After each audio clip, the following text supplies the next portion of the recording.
प्रिय विद्यार्थियों, आज हम तृतीय वर्ष राजनीति विज्ञान के प्रथम प्रश्न पत्र पाश्चात्य राजनीतिक चिंतन एवं वाद की चर्चा करेंगे।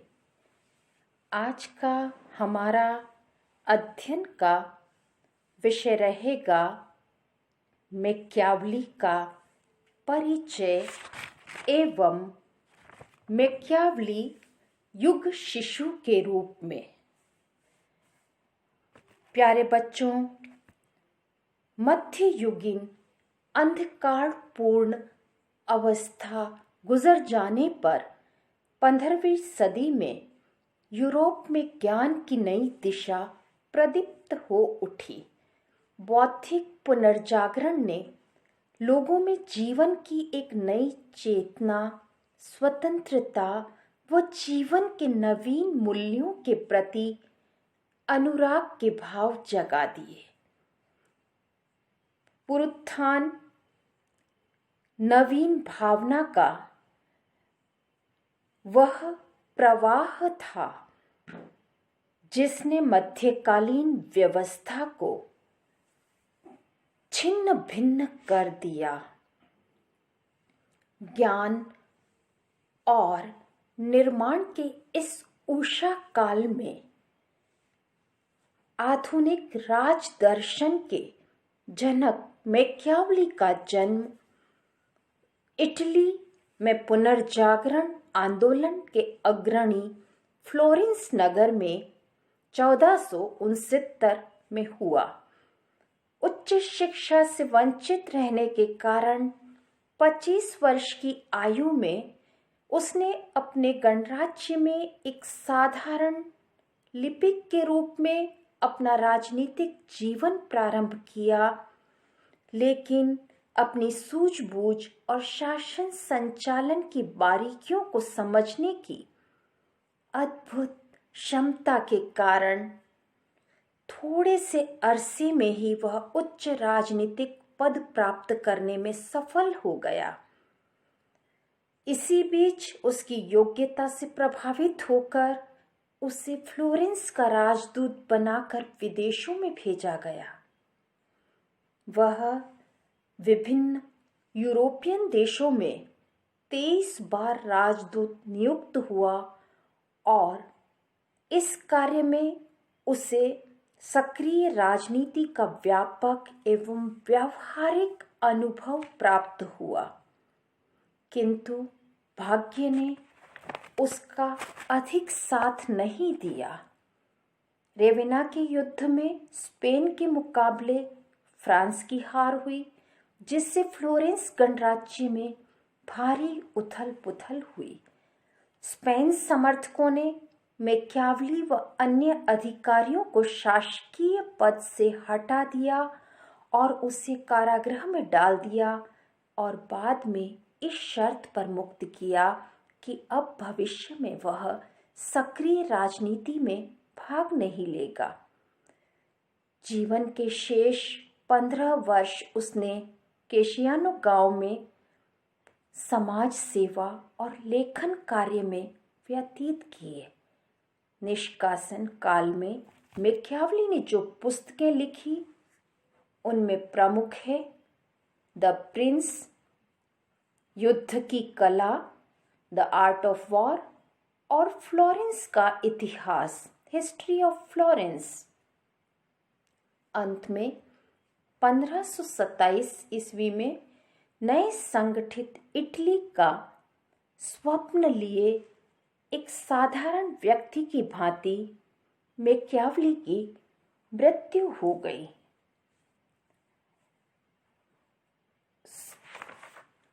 मैक्सी ने मैकियावेली को सबसे पहला आधुनिक चिंतन कहकर पुकारा है और डनिंग के अनुसार प्रिंस सबसे पहली महान रचना है जिसमें मध्ययुगीन चिंतन प्रणाली का परित्याग किया गया है।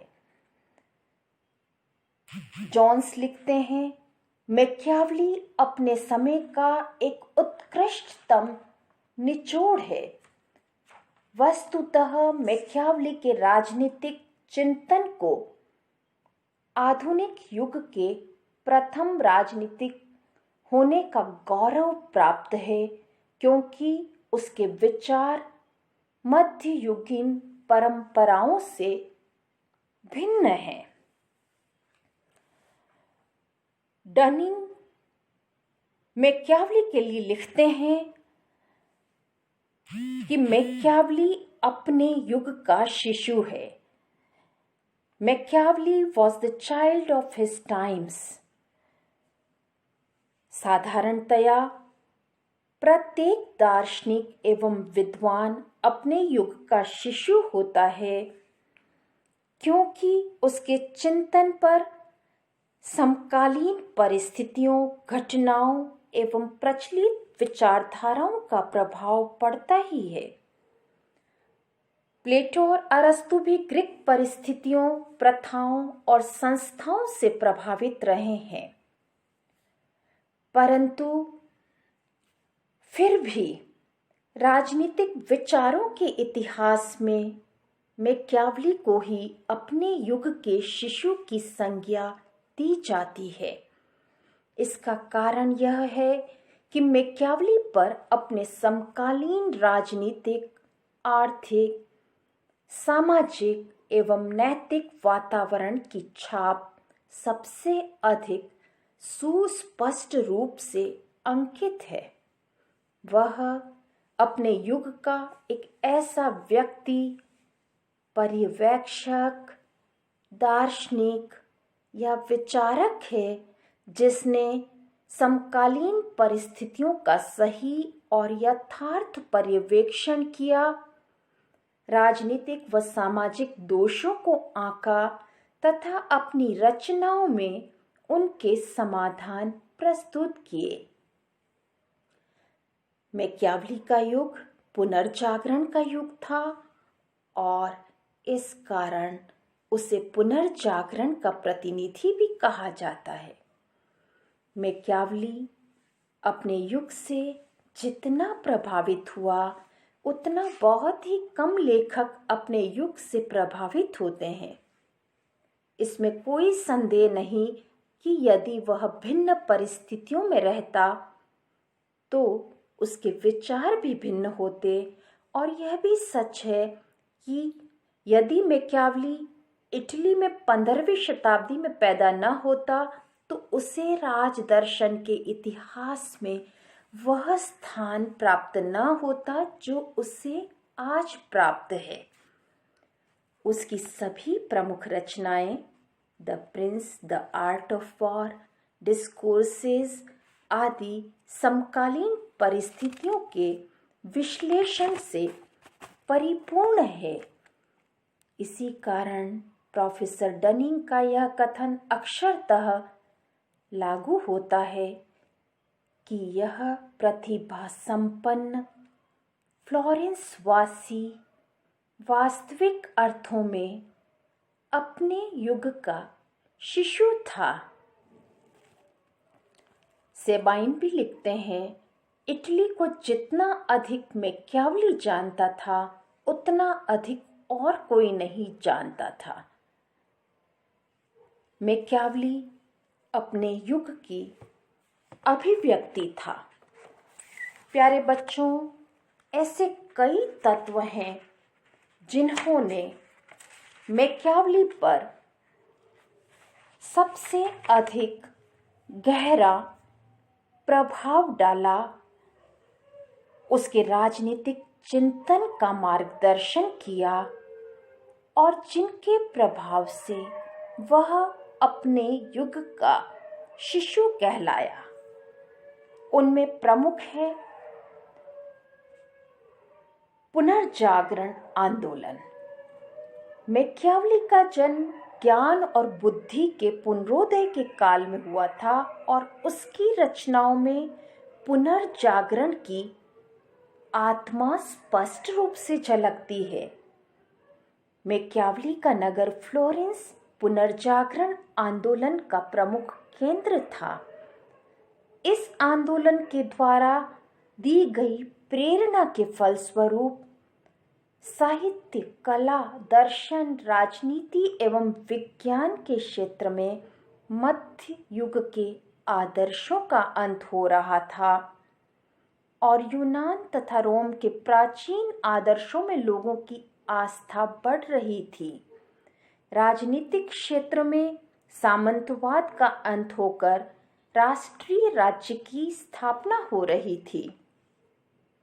पोप की मध्यकालीन निरंकुश धार्मिक सत्ता तथा नैतिकता से लोगों का विश्वास उठ गया था और उसका स्थान बुद्धि, विवेक तथा तार्किकता ने ग्रहण कर लिया था। फ्लोरेंस वासी होने के कारण मैकियावली पर भी इसका प्रभाव पड़ा और उससे प्रेरित होकर मध्ययुगीन धार्मिक और नैतिक मान्यताओं से मुक्त होकर प्राचीन इतिहास के अपने अध्ययन के आधार पर राजनीति के क्षेत्र में उसने सर्वथा नवीन विचारों का प्रतिपादन किया। दूसरा प्रमुख कारण जिसके कारण वह अपने युग का शिशु कहलाया, वह है शक्तिशाली निरंकुश राजतंत्रों की स्थापना होना। पुनर्जागरण काल भारी राजनीतिक परिवर्तनों का काल था। जब मैकियावली का आविर्भाव हुआ तो परिषदीय आंदोलन समाप्त हो चुका था और शक्तिशाली शासकों ने सामंतों व उनके प्रतिनिधि मूलक संस्थाओं का दमन करके निरंकुश राजतंत्र स्थापित कर लिए थे। वास्तव में यह युग सबल राजतंत्र का युग था। ये राज्य सबल शासकों के नेतृत्व में दिन प्रतिदिन शक्तिशाली व समृद्धशाली हो रहे थे। मैकियावली की रचनाओं में भी इसके पर्याप्त प्रमाण मिलते हैं और इस राजनीतिक स्थिति ने उसके विचारों पर प्रभाव डाला और इसी कारण वह इटली में एक सबल राजतंत्र देखना चाहता था। तीसरा कारण यह था कि इटली का राजनीतिक विभाजन और उसकी दुर्दशा सर्वत्र दिखाई दे रही थी। इस समय पश्चिमी यूरोप के कई देश जैसे इंग्लैंड, फ्रांस और स्पेन में राष्ट्रीय एकीकरण की प्रक्रिया पूर्ण हो चुकी थी। वहाँ लेकिन इन शक्तिशाली राज्यों की तुलना में इटली 5 राज्यों में बटा हुआ था। नेपल्स राज्य, मिलान का राज्य, रोमन चर्च का क्षेत्र, वेनिस गणराज्य और फ्लोरेंस का गणराज्य, और ये राज्य परस्पर संघर्षरत रहते थे। वह एक सच्चा देशभक्त था और चाहता था कि फ्रांस की भांति एक शक्तिशाली राष्ट्रीय राजा की अध्यक्षता में इन राज्यों का एकीकरण हो। इसी उद्देश्य से उसने प्रिंस की भी रचना की थी।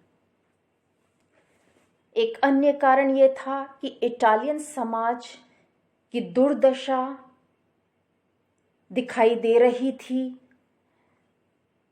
तत्कालीन इटली वासियों में नीतिपरायणता, ईमानदारी, देशभक्ति का अभाव था। भ्रष्टाचार, दलबंदी इत्यादि दिखाई दे रही थी और मैकियावली ने इसी कारण मानव स्वभाव की दानवता और दुष्टता का साकार रूप देखा था और वह चाहता था कि इटली के एकीकरण का स्वप्न पूरा हो।